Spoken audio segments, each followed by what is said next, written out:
మార్కాపురం జిల్లా పొదిలిలో food safety అధికారులు ఆకస్మిక తనిఖీలు నిర్వహించారు. పలు హోటళ్లు, బేకరీలు, దుకాణాల్లో అపరిశుభ్రత, ఎక్స్పైర్డ్ పదార్థాల వినియోగంపై పరిశీలన చేశారు. కొన్ని ప్రాంతాల్లో నకిలీ టీ పొడి వాడటాన్ని గుర్తించారు. ఆర్టీసీ బస్ స్టాండ్ క్యాంటీన్లో తనిఖీలు చేసిన అధికారులు మరిగిపోయిన నూనె ఎలా వాడతారని యజమానులు ప్రశ్నించారు. సేకరించిన శాంపిల్స్ ను ల్యాబ్ కు పంపించి నిబంధనలు ఉల్లంఘించిన వ్యాపారస్తులకు నోటీసులు జారీ చేశారు. ప్రజల ఆరోగ్యంతో చెలగాటమాడితే ఉపేక్షించేది లేదని హెచ్చరించారు. ప్రజలు నాణ్యమైన ఆహార పదార్థాలను కొనాలని అధికారులు సూచించారు.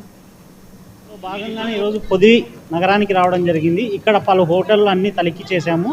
ఎక్కడెక్కడైతే ల్యాబ్సెస్ కనిపిస్తున్నాయో, కిచెన్ క్లీన్గా లేకపోవడము, వర్కర్స్ సరిగ్గా ప్రాపర్గా మెయింటైన్ చేయకపోవడము, క్లీన్లీనెస్, సో ఆ ల్యాబ్సెస్ అన్ని గుర్తించి వాళ్లకు ఇంప్రూవ్మెంట్ నోటీసులు అనేది చట్టం ప్రకారము ఇష్యూ చేయడం జరిగింది.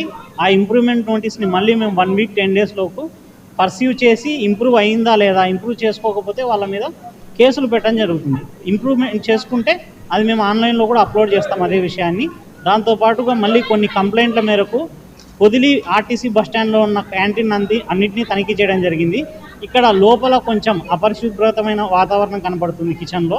సో దానికి కూడా ఇంప్రూవ్మెంట్ నోటీస్ ఇవ్వడం జరిగింది. వీళ్ళందరికీ కూడా మళ్ళీ హెచ్చరించేది ఏంటంటే, మీరు ఖచ్చితంగా ప్రతి వ్యాపారస్తుడు మీరు చేయాల్సిన ముఖ్యమైన పని ఏంటంటే, ఎక్స్పైరీ ప్రోడక్ట్స్ని మీరు చెక్ చేసుకుంటూ ఉండండి. డైలీ బేసిస్లో మీరు చెక్ చేసుకోవాలి. ఎక్స్పైరీ ప్రోడక్ట్ కనపడిందా మీ షాప్లో కానీ హోటల్లో కానీ అంటే ఖచ్చితంగా మేము కేసులు నమోదు చేస్తాము. చట్టం ప్రకారం ఏ చర్యలు తీసుకోవాలో ఆ చర్యలు తీసుకుంటాము. ఇంకొక విషయం, వర్కర్స్ కూడా